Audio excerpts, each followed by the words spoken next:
चलते हैं, जानते हैं आज के बारे में। जी हाँ, हम आपको बताने जा रहे हैं गोरखा के बारे में। जानने से पहले हमारे channel Rohan voice of history को सब्सक्राइब करें, बेल आइकन प्रेस करें, लाइक करें, कमेंट करें, शेयर करें। दोस्तों, आप में से बहुत से कैंडिडेट गोरखा कमांडो के बारे में जानते होंगे, लेकिन कुछ कैंडिडेट ऐसे होंगे जिन्हें इसके बारे में जानकारी नहीं होगी। इसलिए आज इस आर्टिकल में हम आपको गोरखा कमांडो से रिलेटेड कुछ जानकारी देंगे। गोरखा कमांडो कैसे होते हैं?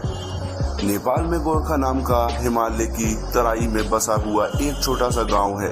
गोरखा या गोरखाखाली नेपाल के मूल निवासी हैं। इन्हें ये नाम हिंदू संत योद्धा श्री गुरु गोरखानाथ ने दिया था। गोरखा किसी एक जाति के योद्धा जवान नहीं होते हैं, बल्कि ये पहाड़ियों पर रहने वाले कई जातियों के लोग से मिलकर ये रेजिमेंट तैयार किए जाते हैं। जन्म के साथ ही यहाँ के बच्चों को ये सिखाया जाता है कि डरकर जीने से अच्छा मर जाना होता है। इंडियन आर्मी में गोरखा रेजिमेंट के दुश्मनों में बहादुरी से लड़ने के लिए भी जाना जाता है। अप्रैल 1815 में गोरखा रेजिमेंट इंडियन आर्मी में जुड़ी थी और आज तक कई लड़ाइयों में इंडियन आर्मी के साथ मजबूती से साथ निभाती आई हैं। आज के समय में भी दुनिया के सिर्फ 3 देशों नेपाल, ब्रिटेन और इंडिया के पास ही गोरखा रेजिमेंट है। गोरखा कमांडो के पास एक तेज धार वाली उगरी होती है जो एक नेपाल कटार है, और ये सेना में गोरखा रेजिमेंट के सैनिकों को दिया जाता है जो सामने वाले दुश्मन को मार गिराने के लिए काफी होता है। उगरी एक ऐसा हथियार होता है जो बहुत खतरनाक होता है। ये 12 इंच लंबा चाकू होता है। ये सिर्फ गोरखा सैनिक के पास होता है, क्योंकि गोरखा सैनिकों की ट्रेनिंग पूरी होने के बाद उन्हें ये कुकरी दी जाती है। ये दुश्मनों से लड़ाई में काफी मददगार होता है। गोरखा कमांडो की ट्रेनिंग कैसी होती है? गोरखा सैनिकों की ट्रेनिंग 42 हफ्ते की होती है। इनकी ट्रेनिंग बहुत खतरनाक और कठिन होती है। भारत के field marshal Sam Manik Shah ने कहा था कि अगर किसी व्यक्ति कहता है कि उसे मरने से बिल्कुल डर नहीं लगता, तो ये ऐसे या तो कैंडिडेट झूठ बोल रहा है या फिर वो गोरखा है। इसमें कैंडिडेट फिजिकली और मेंटली तौर पर काफी मजबूत हो जाते हैं और वह ट्रेनिंग के बाद किसी भी हालात में देश की सेवा करने तैयार हो जाते हैं। ट्रेनिंग में उन्हें छोटे और बड़े सभी तरह के हथियार चलाना सिखाया जाता है, जिससे वह लड़ाई में किसी भी हथियार को आसानी से इस्तेमाल कर सके।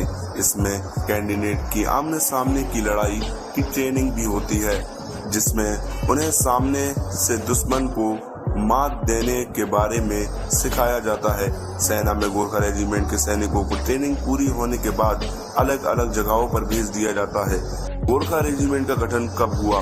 गोरखा रेजिमेंट का गठन 24 अप्रैल 1915 में किया गया था। ये रेजिमेंट सिर्फ भारत का नहीं बल्कि पूरी दुनिया की सबसे बहादुरी रेजिमेंट में से एक है।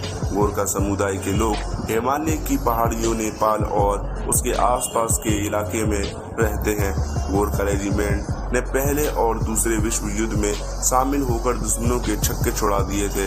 पहले विश्व युद्ध के दौरान कुल 2 लाख गोरखा सैनिकों शामिल हुए थे, जिनमें से लगभग 20,000 गोरखा सैनिक शहीद हुए थे, और दूसरे विश्व युद्ध में 2.5 लाख गोरखा सैनिक शामिल हुए थे, जिन्होंने विश्व युद्ध में देश की तरफ से काफी भारी समर्थन किया था।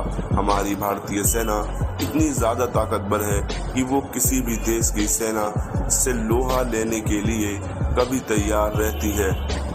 लेकिन ऐसा में गोरखा सैनिक भी भारतीय सेना के लिए बहुत ही मजबूत और अमूल्य भाग रहे हैं। भारतीय सेना में हर साल लगभग 1200 से 1300 तक गोरखा सैनिक भर्ती किए जाते हैं, जो हर मुश्किल परिस्थितियों में हमेशा अपनी जान की बाजी लगाने के लिए तैयार रहते हैं। भारत ने जिन अहम युद्ध में दुश्मनों को हराया है, उन सभी में गोरखा रेजिमेंट ने काफी ज्यादा योगदान दिया है। भारत की गोरखा सैनिक सबसे खतरनाक होती है, और ऐसे में दुश्मन को सबसे खतरनाक और दर्दनाक मौत गोरखा सैनिकों द्वारा दी जाती है। इनके बारे में ऐसा कहा जाता है कि अगर उन्होंने एक बार अपनी उगरी मयान से बाहर निकाल लिया तो बिना खून का कतरा बाहे वो खुकरी को वापस मैदान में नहीं रखते हैं।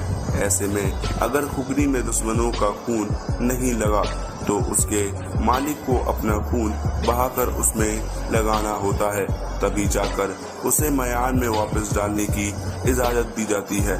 और ये गोरखा सैनिक इतने ईमानदार होते हैं कि जब वो किसी का खून नहीं बहाते तो अपना ही खून बहाकर अपनी खुकरी को सलामी देते हैं। पाकिस्तान के खिलाफ 1965 और 1971 की जंग में भी गोरखा राइफल्स के जवानों की अहम भूमिका रही थी। संयुक्त राष्ट्र के शांति अभियानों में भी इनकी प्रमुख भूमिका रही थी। गोरखा रेजिमेंट को परमवीर चक्र, महावीर चक्र जैसे तमाम शौर्य सम्मानों से भी सम्मानित किया जा चुका है। दोस्तों, उम्मीद करते हैं कि हमारी गोरखा कमांडो कौन होता है जानकारी आपको पसंद आई होगी और आपके लिए काफ़ी हेल्पफुल भी होगी, क्योंकि इसमें हमने आपको गोरखा कमांडो से रिलेटेड पूरी इन्फॉर्मेशन दी है। इसी के साथ हमारी गोरखा कमांडो कौन होता है जानकारी आपको कैसी लगी कमेंट करके ज़रूर बताइए। और जो कैंडिडेट गोरखा कमांडो से रिलेटेड जानकारी चाहते हैं उनके साथ भी ज़रूर